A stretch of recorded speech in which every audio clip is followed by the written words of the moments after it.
Satuan Gabungan TNI yang tengah berpatroli di jalur Wamena, Yahukimo, Papua Pegunungan, mendeteksi sebuah truk kargo yang melaju tidak biasa.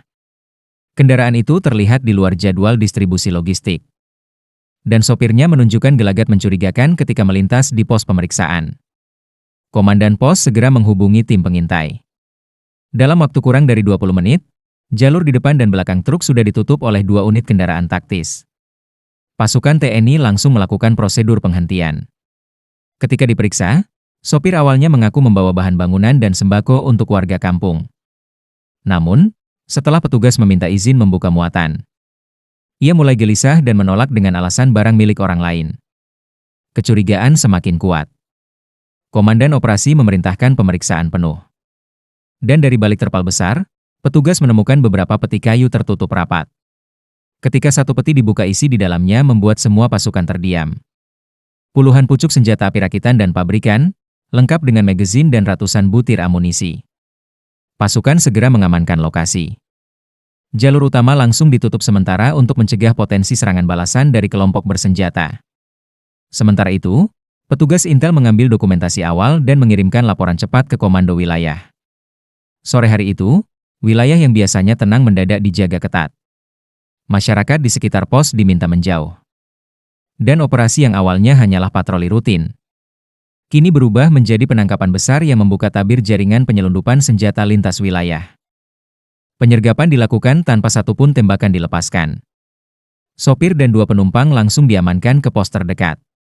Pemeriksaan awal menemukan dokumen palsu dengan logo perusahaan distribusi yang sudah tidak aktif sejak 2022. Dari hasil pendataan, terdapat 32 pucuk senjata laras panjang. Beberapa di antaranya berjenis AR-15 dan M4 rakitan, serta ratusan peluru kaliber 5,56 mm dan 7,62 mm. Sebagian besar senjata itu dibungkus dengan terpal bekas pupuk untuk menyamarkan bau logam. Kepala Penerangan Kodam 17 Cendrawasih membenarkan penangkapan tersebut. Ia menjelaskan bahwa operasi itu berawal dari informasi intelijen tentang pergerakan mencurigakan dari pelabuhan kecil di pesisir selatan Papua. Diduga, senjata-senjata itu diselundupkan melalui jalur laut, lalu diangkut menggunakan truk menuju wilayah pegunungan. Dari hasil interogasi, sopir mengaku menerima bayaran 25 juta rupiah untuk sekali pengiriman. Namun ia tidak mengetahui siapa pemilik barang sesungguhnya. Hanya menerima perintah melalui perantara di pelabuhan. Menariknya, beberapa senjata memiliki nomor seri yang dihapus. Hal ini menunjukkan bahwa barang-barang itu pernah digunakan di wilayah konflik luar negeri. Aparat menduga, sebagian berasal dari Filipina Selatan atau Papua Nugini. 2 wilayah yang dikenal memiliki pasar senjata ilegal aktif. Truk kemudian dibawa ke markas untuk diperiksa lebih lanjut. Sementara wilayah sekitarnya dijaga oleh satu kompi pasukan agar situasi tetap aman dan terkendali. Investigasi lanjutan mengungkap jaringan penyelundupan yang jauh lebih luas. Senjata tersebut diduga berasal dari Filipina Selatan dan Vanuatu. 2 wilayah yang kerap disebut sebagai jalur lintas senjata gelap di kawasan Pasifik. Jalur masuknya beragam mulai dari kapal nelayan, pesawat kecil, hingga kapal kargo yang berpura-pura membawa kebutuhan pokok. Setelah tiba di Papua, senjata disamarkan dalam peti berlabel logistik atau bahan proyek pembangunan. Modus seperti ini sudah terdeteksi sejak 2019, namun selalu berubah setiap kali operasi berhasil digagalkan.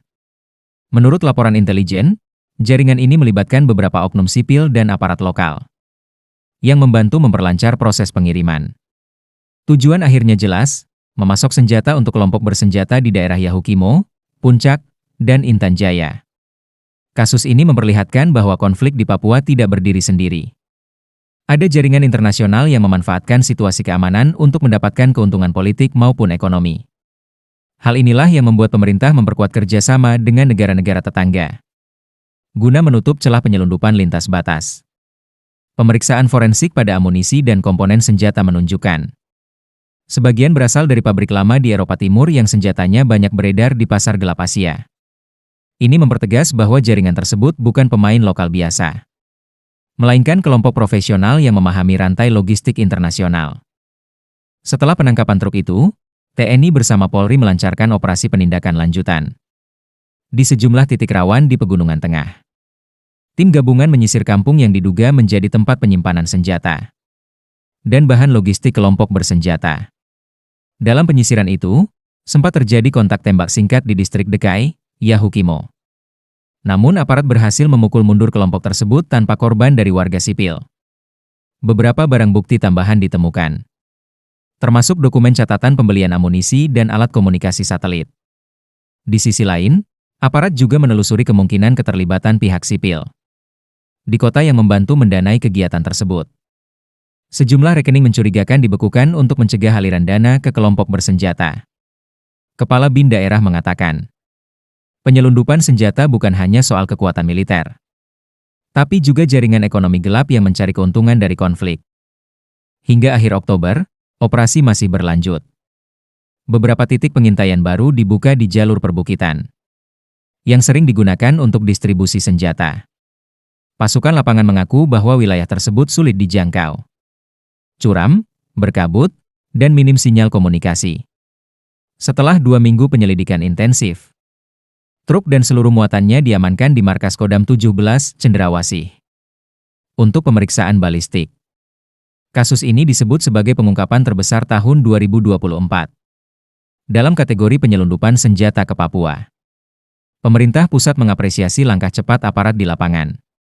Namun, keberhasilan itu juga membuka mata banyak pihak bahwa konflik di Papua bukan hanya soal ideologi, tetapi juga bisnis gelap yang memanfaatkan penderitaan masyarakat.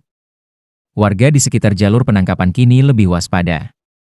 Sebagian bahkan ikut melapor jika melihat aktivitas mencurigakan di sekitar jalan lintas pegunungan. Meski begitu, aparat mengingatkan bahwa ancaman masih ada. Kelompok bersenjata di pedalaman terus berupaya mendapatkan suplai baru dari luar negeri. Di balik setiap operasi yang berhasil, ada puluhan pasukan yang bertaruh nyawa di medan sulit. Mereka menjaga agar satu peluru tidak jatuh ke tangan yang salah, ujar seorang perwira lapangan. Kisah nyata ini menjadi pengingat bahwa perdamaian di Papua bukan hanya tugas aparat, tetapi tanggung jawab bersama. Setiap upaya menghentikan arus senjata adalah langkah kecil menuju keamanan dan pembangunan. Dan di tengah kabut pegunungan Papua, suara motor truk yang dulu membawa ketakutan kini menjadi simbol kewaspadaan. Bahwa negara selalu hadir, menjaga setiap jengkal tanahnya. Setelah penangkapan truk itu, TNI bersama Polri melancarkan operasi penindakan lanjutan di sejumlah titik rawan di Pegunungan Tengah. Tim gabungan menyisir kampung yang diduga menjadi tempat penyimpanan senjata dan bahan logistik kelompok bersenjata. Dalam penyisiran itu, sempat terjadi kontak tembak singkat di distrik Dekai, Yahukimo. Namun aparat berhasil memukul mundur kelompok tersebut tanpa korban dari warga sipil.